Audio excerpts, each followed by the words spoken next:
Bismillahirrahmanirrahim. Assalamu alaikum. This is Raja Umar on my channel RU Speaks, and Raja Umar speaks for you for the subjects of Pakistan studies and global perspectives. And we are on component 2 these days of Pakistan studies, that is the environment of Pakistan geography portion. And we are discussing the unit agricultural development in Pakistan. And in the last lesson, we have talked about the other crops, and we have talked about the crops related to like pulses, tobacco, and maize and oil seeds. And then we talked about the specialized farming systems, and we also talked about the factors affecting agricultural production. Now we are moving towards the next phase of the unit, that is the livestock farming. As you know that in this particular unit, there is the crop farming, fruit farming, livestock farming, all they are over there. And in livestock farming, we also see that is the poultry farming is the part of this one as well. And here you see that livestock farming, and there are 4 different types of livestock farming in Pakistan. Number 1 is known as the nomadic farming. The people who are nomads, those who do not live at a particular place, they keep on moving from here and there in search of food and water for themselves and for their animals they are carrying along with. People move with their livestock in search of water and pasture, the food for their animals, rarely returning to old pastures, common in arid regions with sheep, camels, and goats that can survive in poor pastures, and they can even survive on very small quantity of food availability. As we observe that in many areas of Balochistan plateau and in Sindh Thar desert and in South Punjab, the people are nomads and they take their animals, very especially the goat and sheep, along with them. And in Sindh region and Balochistan region, the people might be having camels with them and a couple of donkeys to load their stuff, their huts, which they are tent huts, which they establish wherever they find some water and some green pastures over there. They settle down in that area until the water and pastures are available. As soon as they are over, they wind up all the things and they move to some other areas. And second one, that is transhumans. This is again a sort of migration, moving from one place to another, but this is seasonal migration, and the route is the same one, from the higher mountains to the lower valleys and from the lower valleys to the higher mountains. So if I draw a rough diagram of nomadic farming, if they are currently living at this place, they will come over here when the pastures are over there, and then here they keep on moving in search of food and water, and they do not come to the older pastures, and they find every time a new place to live. So this is, you can say, the nomadic farming when they do not have the settled living. But in transhumans, that is the seasonal migration, it is carried out during winter seasons, and people who live in the higher mountains, when there is really very harsh climate during winters, they come down to the lower valleys, and even lower valleys where there is less snowfall, and they pass the winter over here. And as soon as the winter is over, and they believe that there would be more chances to earn over there in the upper valleys because of tourism and because of hoteling industry and because of jeeps and the other things, other vehicles they have to rent out to the tourists. So they move back to the upper valleys over here in this way, and again winters down, again summers up. So this is how their route remains the same, from the higher mountains to the lower valleys, and from the lower valleys to the higher mountains. This is what we call the transhumans, and they take their animals along with whatever the livestock they are rearing. So seasonal migration between highlands and valleys based on weather conditions, mostly winter. In winters, farmers move to valleys. In summers, they return to highland pastures below the snow line, along with their cattle, along with their animals they are rearing. So that is known as the one other form of livestock farming. And here we have the settled livestock farming, as we see elsewhere in Punjab and Potwar region, and even in the Sindh areas, where people are settled in their villages, and they do not move, they do not go anywhere, and they have certain animals to rear, and they are looking after them.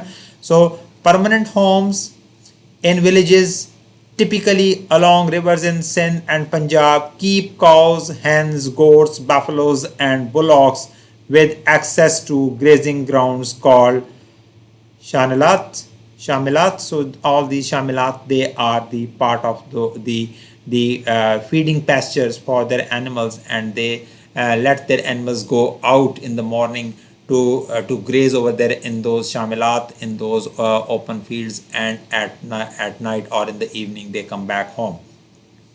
So commercial livestock farming, organized raising of animals for commercial purposes, making sheds and making big cattle farms, dairy farms, they all are known as the commercialized livestock farming. And in the same way, the poultry farming is also part of this one, that the people make sheds, and they keep the broiler chicken over there, and they bring those smaller chicks over there, and they feed them, and they look after them, they vaccinate them, and then they grow to of about 2 kilogram, 1.5 to 2 kilogram. Those chicken are sold into the market to earn profit. So that is also known as the commercial poultry farming.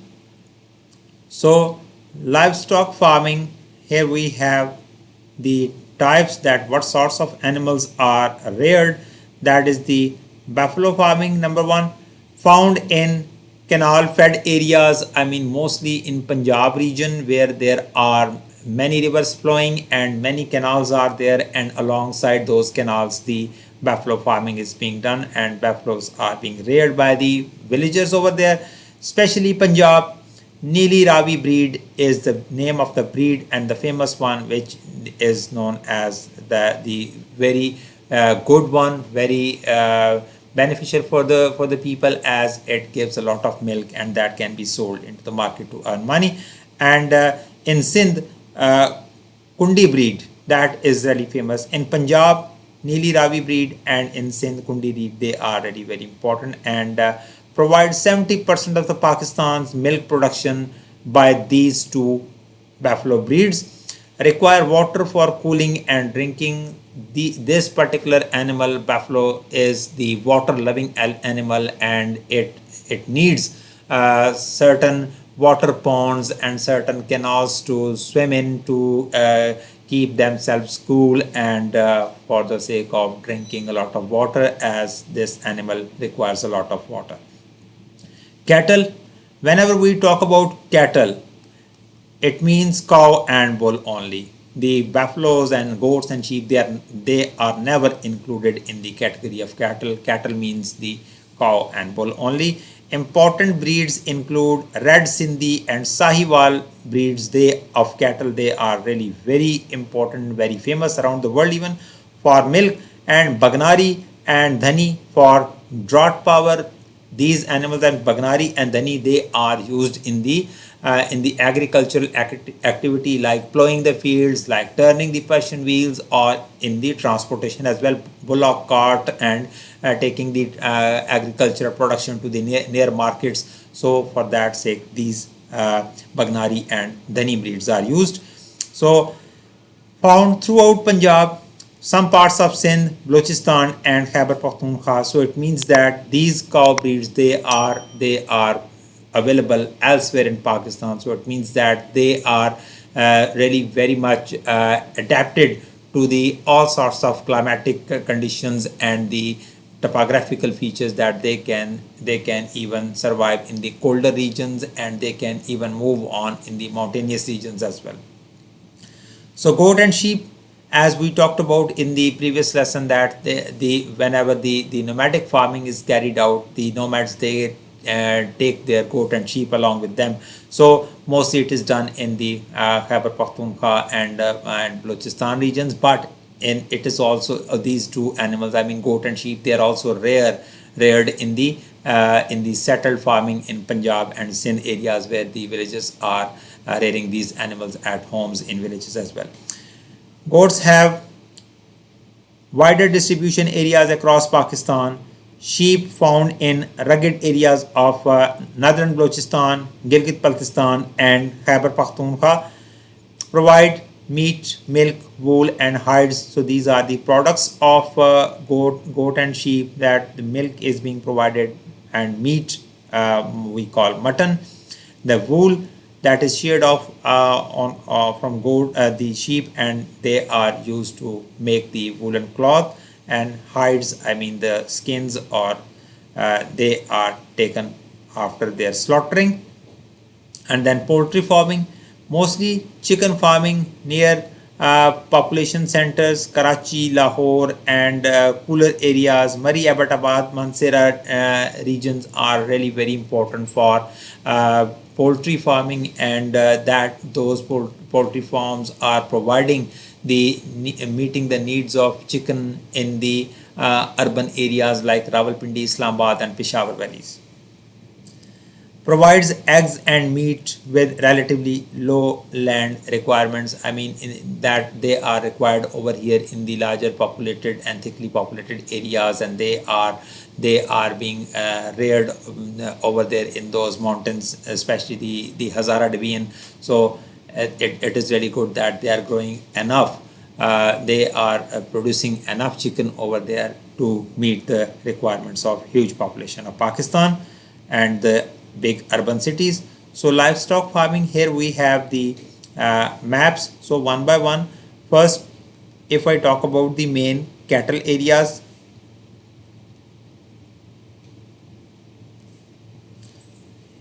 here are the main cattle areas. You can see central Punjab,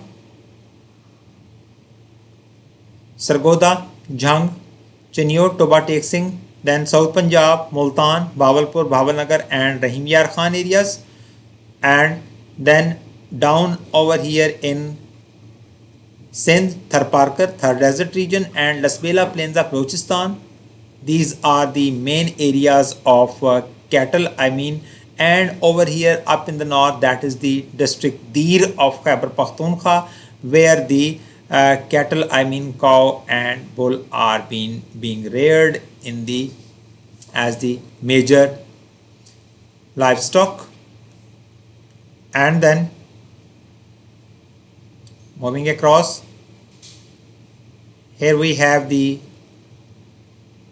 goat areas, that where in which areas the goat farming is being done. And you can see that larger part, if this map comes to you for explaining that describe the distribution of goat farming in Pakistan or goat rearing in Pakistan, you can talk about that goat rearing is being done across Pakistan, except Khyber Pakhtunkhwa. Let me see, except a smaller part of Khyber Pakhtunkhwa, but and you can see the central Punjab region, center of Punjab, again that is the Sargodha, Jhang, Faisalabad, Toba Tek Singh region, and then the South Punjab region, Multan, Bahawalpur, Bhavanagar, Rahim Yar Khan, and Muzaffargarh, and down in Sindh, that is we have the Sangad and Thar districts, and in Balochistan, larger part district Yob, Loralai, and Kohlu, Kalat, and Khuzdar. So you can say that larger part of Pakistan having the goat rearing, and you can explain these ones province wise. You will be awarded with 3 marks for this question. If it comes up 3 marks, otherwise that will be of 2 marks. As many marks, as many points you are supposed to mention, as I have talked about the marking scheme. So here we have the sheep areas.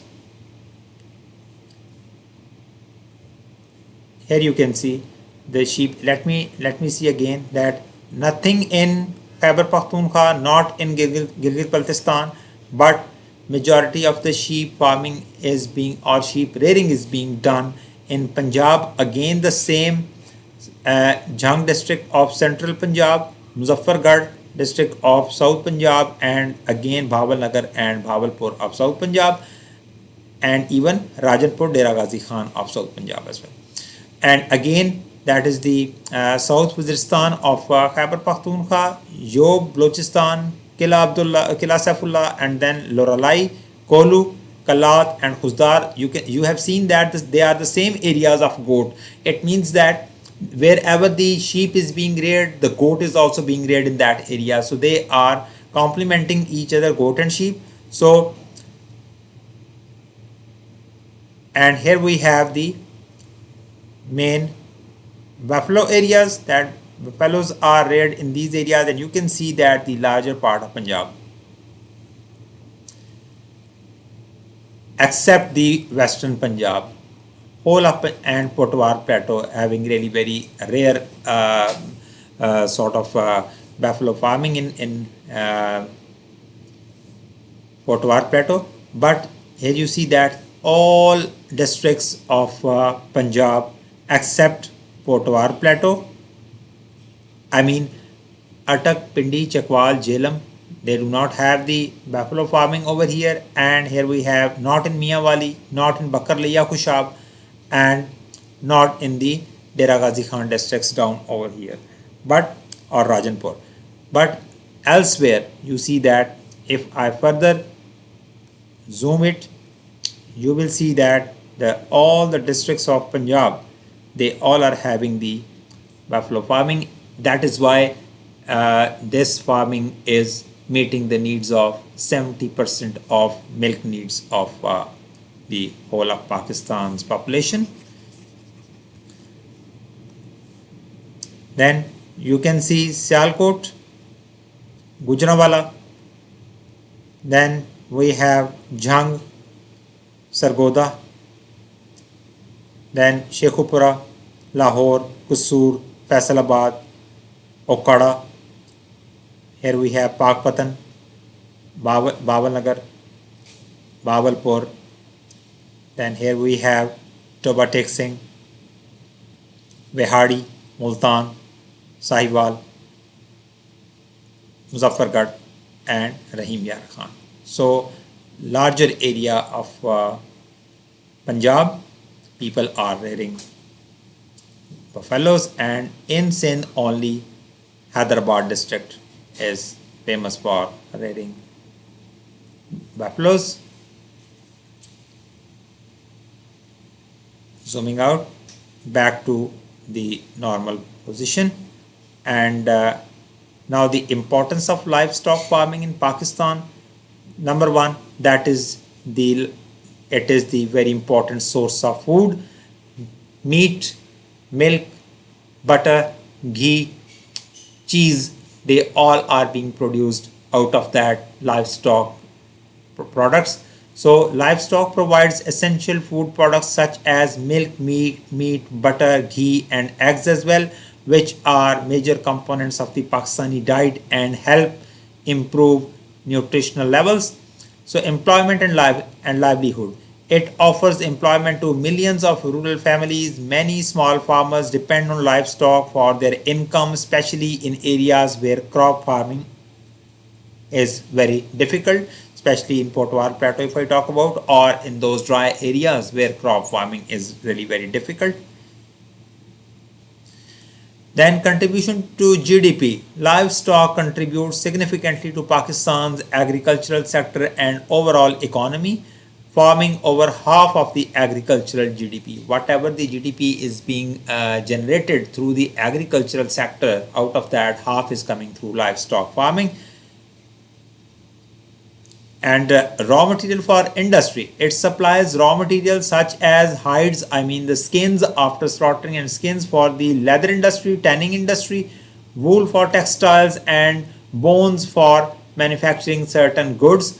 So the raw material is being, and in the same way if we talk about the other, that the milk and meat is being used in the hoteling industry and in the restaurants. So it means that the meat of those livestock, they are being used over there in the hoteling industry. So again, really very good for that one. And milk, butter, ghee, cheese, they are being used in the baking industry. The bakeries and those baked items are being produced over there in the commercial and in the urban areas of Pakistan. All those needs are being met by the raw material provided by the livestock industry. Support for agriculture, animals such as oxen and buffaloes are used for plowing the fields and transporting goods, especially in rural areas with limited mechanization and limited transportation facilities. As I told you that the cow and bullock, they are being used for plowing the field, turning the Persian wheels, or for the sake of running or carrying those bullock carts to transport the products or things. Exports and foreign exchange. Livestock products, especially meat, leather, and dairy items, are exported to earn foreign exchange and support Pakistan's balance of payments. Mostly the Middle Eastern countries, they are getting benefited out of the products we are making over here through the livestock, or we are producing through the livestock. Those are exported to the Middle Eastern countries, and Pakistan is earning a lot of foreign exchange.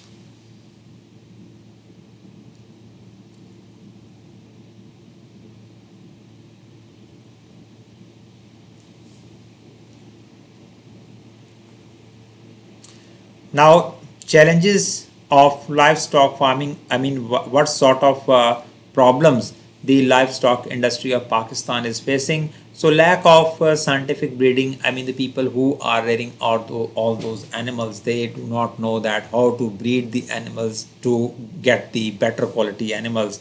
So, traditional methods lead to low yield and poor quality of animals. They keep on carrying on the self breeding within the same breed. They are not moving towards cross breeding techniques, so that there should be healthier, better, and more milk producing animals they should have. But they are keep on running with the old traditional breeding methods, and they are facing losses as well. So animal diseases, frequent diseases like foot and mouth cause high mortality and low productivity. That is known as a disease of Mo, Mo face and mouth, and Khor means foot. They are certain viruses which are really very fatal for the animals. So most of the time the animals, they die. They are unable to take food in their mouth because of that infection, and because of not taking sufficient food, they die. Water shortages. Clean drinking water is often unavailable, and particularly in arid regions like Potwar Plateaus, South Punjab, and interior Sindh like Tharparkar regions, or in different areas of Balochistan and Khyber Pakhtunkhwa. The non-availability of clean and better drinking water for the animals is a big issue, leading to the low quality animals. So low milk and meat yields, poor genetics, inadequate feeding, and disease result in below standard production. So that leads to certain other diseases of those people who consume that diseased milk or meat. In the same way, Pakistan is unable to export that poor quality meat and uh, milk, so leading to decline in the foreign exchange, a big challenge. So lack of farmer awareness. Many farmers are unaware of the modern care, breeding, and disease prevention. So they let their animals by their own, and they try to look after them with their own methods and techniques, which are traditional and old ones, and most of the time they are not really very effective, and they lose.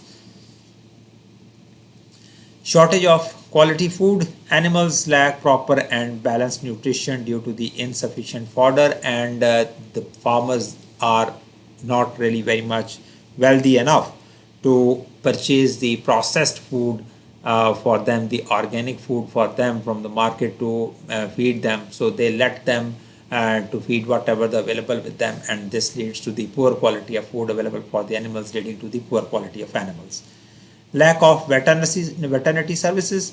insufficient hospitals, medicines, and trained staff, especially in rural areas. We do not find any veterinary services available, and the veterinary hospitals, they are far away from those areas where the people are rearing their animals, and most of the time people are unable to take their animals to far off distances as because of the very expensive transportation system, so they let their animals to die. So that is a big disaster for themselves, and that is not good.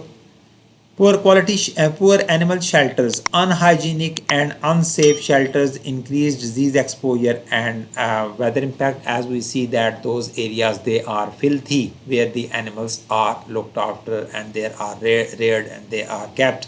So it is must that the animals should be kept in neat and clean and dry areas where there are minimum impacts of the animal diseases, but the owners, the farmers, they do not look into it, and in this way they finally bear loss, but they do not care for.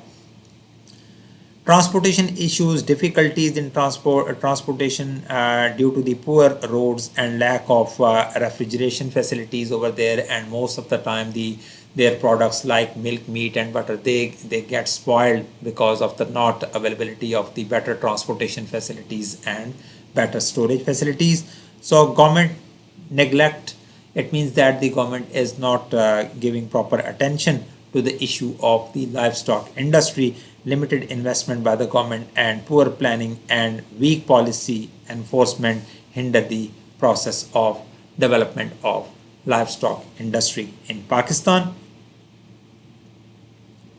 So land reforms. Now I want to wind up the unit today, as this was the third lecture on this one.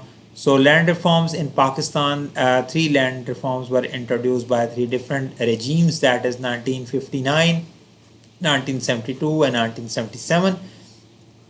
Introduced by General Ayub Khan during the military rule in 1959, the first land reforms of Pakistan. 1972, Zulfikar Ali Bhutto during PPP government, he announced the land reforms in Pakistan, and in 1977, General Zia Haq, another military ruler, introduced the land reforms in Pakistan, and land ownership ceiling was introduced, that beyond this the landlords cannot keep their lands. So 500 acres irrigated or 1000 acres unirrigated land can be kept by the landlords, but it was reduced to too much, that is the 150 acres irrigated or 300 acres unirrigated by Zulfikar Ali Bhutto in 1972, and 100 acres irrigated or 200 acres unirrigated, the limit was set by General Ziaul Haq in 1977. The key features: compensation to landlords. I mean, it was said that the extra lands would be taken away from the landlords and would be given to the poor farmers, 12.5 acres per family, and the compensation would be given to the landlords. I mean, they would be paid for the lands taken from them. And compensation to landlords, tenancy rights to farmers, surplus land to be redistributed among the poor farmers, very especially those who were the tenants of that land, those who were the land workers of that landlord. Those lands would be given to those tenants, being the first priority if they can have the sufficient money for with them to pay the cost of that money. 1972, Zulfikar Ali Bhutto, no compensation to landlords, heavy land revenue, land ceiling reduced. So again, when Bhutto reduced this limit to this, it means that the further annexation of lands were done from the landlords, and in at this time, previously the compensation was given, that the landlords were supposed to be paid to that money of that land taken from them, but Bhutto said that no, the compensation would not be given to the landlords, and the lands would be handed over to the poor tenants free of cost. Land ownership further limited from 150 300 to 100 200. Land ownership further limited. Measures taken to stop benami, I mean fake holdings. If one person is the actual owner but he has transferred that land to someone else, that is known as the benami or not the you can say that is the fake ownership of some land. In papers, someone else is the owner, and actually someone else is looking after. And what was the impact of those land reforms? Limited impact due to the many legal loopholes and exemptions. So it means that those land reforms could not be implemented well of 1959 by General Ayub Khan. More radical, but implementation remained weak, as they were really good ones for the poor farmers, as no compensation was given to the landlords and the tenants. They were not asked to pay the cost of that land. So the poor farmers, they were really very happy about the decision taken by Zulfikar Ali Bhutto that those poor tenants would be getting 12.5 acres per family, those lands taken from the landlords. But the implementation was really very weak, and the impact did not come in real sense. So overturned later due to the military coup, not fully implemented. So it means that these reforms were not really very implemented in Pakistan. So it means that the factor was over. So sustainable agricultural development, this is the last slide of this topic of agricultural development in Pakistan. Possibilities for sustainable development, what can be done to have the sustainable agriculture in Pakistan? Soil prevention through terracing and contour plowing. I mean, we are supposed to protect the soil from getting eroded in the northern areas on the foothills, so that the terrace farming can be really very much helpful for the people living over there. And they should be plowing the crops across the flow of water. If the water flow is like this one, they might be plowing their crop like this one, that is known as the contour plowing, so that they might be protecting their soil. I mean, the soil fertility should remain intact. Afforestation projects and maintaining the vegetation cover over there on the foothills, so that there should be minimum soil erosion, and there should be the better agricultural facility available. As you know that whenever there is more soil erosion, there is more silt coming into the dams, decreasing the water capacity in our dams, and that less water capacity is leading to the low agricultural production. Better water management and canal lining. We are supposed to prevent the waterlogging and salinity by lining of canals, so that there should be minimized water seepage from the canals. And if that can be minimized, there would be water availability to the far off areas where they are not right now, they are not getting that water, because the sufficient or enough water is being seeped out of that canal because of being kachi canals, unlined canals. Organic farming and manure use for better crop production. Then crop rotation and on-farm waste recycling. I mean, the farmers should be rotating the crops, so that they should be the soil fertility intact.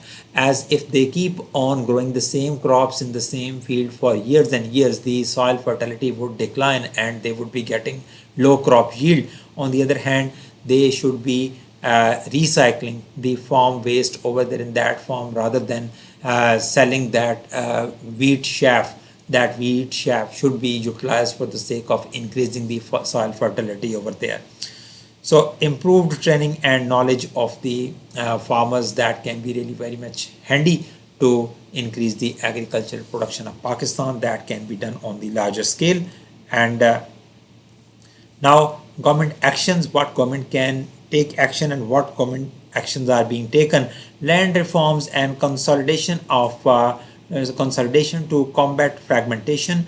Land reforms should be implemented in the religious way, so that the landlords should not be exploiting the tenants, and they should not be holding huge lands, leading to the low productivity of the lands. And in the same way, if the lands are fragmented in smaller fields, they should be joined together to make the bigger fields, so that in bigger fields the farm machinery can easily be run and can easily be irrigated, and better crop production can be taken out of those lands. So increasing fertilizers production and distribution, and the subsidy should be given on those fertilizers, so that the poor farmers can get those those fertilizers on lower rates, so that this might be leading to the increase in the agricultural production. Providing improved seeds and quality regulations. High yield variety seeds should be generated by agricultural development, Pakistan Agricultural Development Corporation, and the National Agriculture Research Institutes, where the high yield variety seeds are being produced. They should be maintained and should be producing even better high yield varieties of different crops, so that to increase the agricultural production of Pakistan. Developing pest protection and control programs. Pest and insect attacks should be minimized by proper research, and certain pesticides and insecticides should be produced to protect the crops for the farmers. Offering advisory services and financial resources, so that the loans should be given to the farmers for the sake of buying farm machinery like tractors and threshers and harvesters, and better farms management should be done. So balancing increasing food demand with sustainable practices. So there should be that the better crop production would leading to be the food management system, and that would be leading to the sustainable practices, and would we be able to protect our environment as well.